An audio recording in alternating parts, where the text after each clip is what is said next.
Hi to dandelions, we're going to be talking about some of my piercings in this video. Okay, so my favorite piercings of all time were the very first piercings that I chose to get. Like, of course I had my ears pierced when I was a baby, but okay, when I was 14 years old, like a few weeks after I turned 14, I wanted to get my cheeks pierced because I had had a Gothic Beauty magazine, and in it there was a girl who had her cheeks pierced, and I was like, oh my god, that's so beautiful, that's so unique, I've always wanted dimples.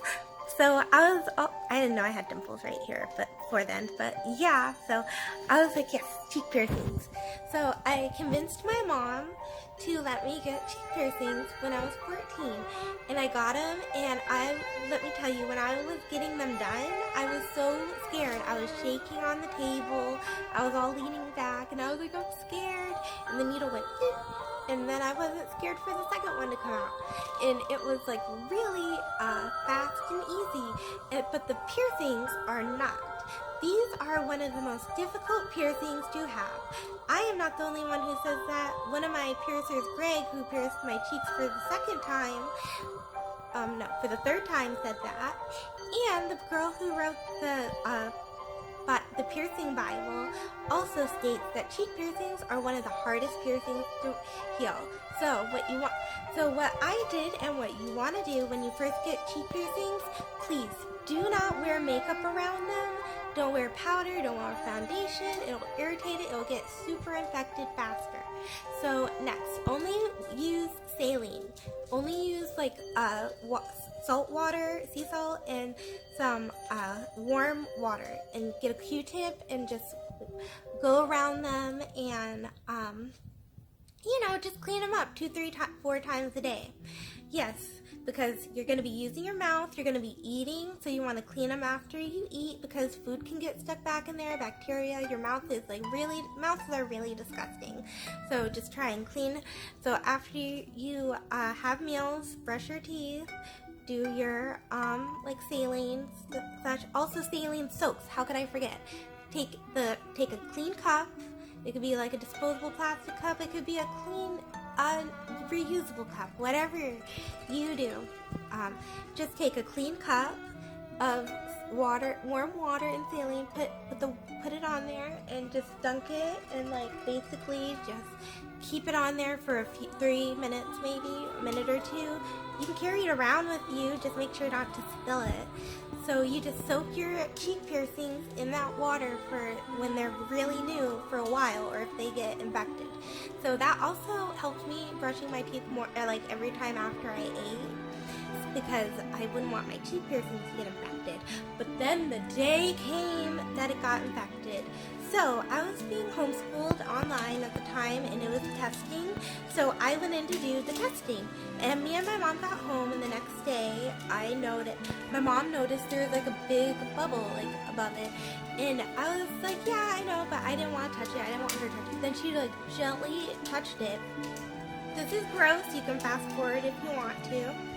So then this started pussing. She pushed it, and pus started coming out, yellow pus, and it was just dripping. I could feel it on my face. It was just blub, blub, blub, blub, blub, blub, blub, blub. And so I got a tissue, and we were doing that, and then she was just pushing it, and so much stuff had got out. And I think because after my piercings had healed, this was when I was almost 15.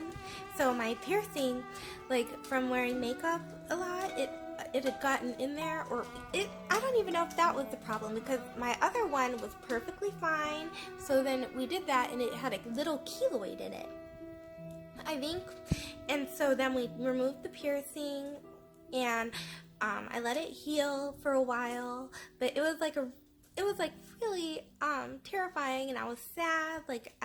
Piercings what gave me confidence after having such bad acne, and so my piercings, I'm like, this is a hole in my body that was meant to happen. I mean, I still have bad acne to this day, but anyways. So after that horrific thing, I got my cheek piercing re-pierced. After it healed, I think 5 or so months after it healed, I got it re-pierced. So this side has been pierced 3 times. This side has been pierced twice. And everything was all nice and dandy. And I had my cheek piercings were my favorite. Like after my cheek piercings, I got my bottom lip pierced. Then I waited a while. I got angel bites and my bridge pierced. Waited a while. Got my eyebrow pierced. Waited a while. Got my lips pierced again. So I had spider bites. Then I got the sides of my nose pierced. And then I got my septum pierced. But I ended up taking a lot of them out only because in paganism, like I was reading in some of the books and they were talking about goth kids being like bad in the goth book, or not in the goth books, but in the Wiccan books, like saying like we're not like it's all peace and love, which it is. But hey, a lot of people who are goth are drawn to the occult. And so I started to take my piercings out, but I kept my cheek piercings. And I also like the way I also got like a ton of retainers. And so I put the retainers in to see what I'd look like without piercings. And I was like, you know, this is like a lot of upkeep and work. Like, why don't I just take some of them out? And so I slowly started to take some of them out, even though I had stretched my bridge piercing up to like, it was at a 16 gauge. I stretched it to a 14 gauge, and I was like having fun stretching my piercings, having different gauge sizes, learning them. I still, to this day, I can tell the difference between a 16 gauge and a 14 gauge, but like it's hard between an 18 gauge through 22 gauge. I'm like, ooh. So yeah, I love piercings. I love body piercings. So after I got my cheek pierced again, I went through this tough time, and I had to go to the psych ward, and my mom requested that I keep my piercings, so I did, but something in me before I went there just had me take my piercings out. I don't want to get into that. If you want to hear my ghost stories, that'll be another time. But so yeah, I took my piercings out, and that's when all the ghost stuff started happening. Well, it happened a little bit before that. That's when everything came in more rushing faster. I felt like, and so then I got my cheeks re-pierced. Actually, quite some time later. I think I was like 19 when I got them pierced, and that all happened when I was 16. So I like waited till 16, 17. So then I waited till I was like 18, close to 19, to get my cheeks re-pierced, and I love them. But then, what happened? So then after years, from the age 19 then to 22, my cheek piercings one day I noticed were just sinking into my cheeks, like they had been infected a little bit, and I was trying to take care of them. But then, if they were actually sinking, like you can see like deep holes of like how it sunk in. First it was this side again, so I was like, oh no. So I saw it sinking, and I was like, you know what? Instead of waiting till this gets even worse, why don't I just take my piercings out? So I did. Like, I was planning on getting them either, because I couldn't stretch them with them being infected, and I was planning on going from a 16 to a 14 gauge, because the jewelry that I wanted didn't come in a 16 gauge size. So I got it at a 14 gauge, the end jewelry. So I'm just waiting. So, but now, since I don't have cheek piercings, I was thinking I have always wanted this one certain type of piercing that would look a little too gaudy if I had cheek piercings. At the same time, I'm not going to say what that is, because I just want to leave stuff a little surprise for my channel. So hopefully I will get that piercing. I'll get the jewelry that I want for it after it heals, and I can put it on, and it won't look so gaudy with my cheek piercing. So, thank you.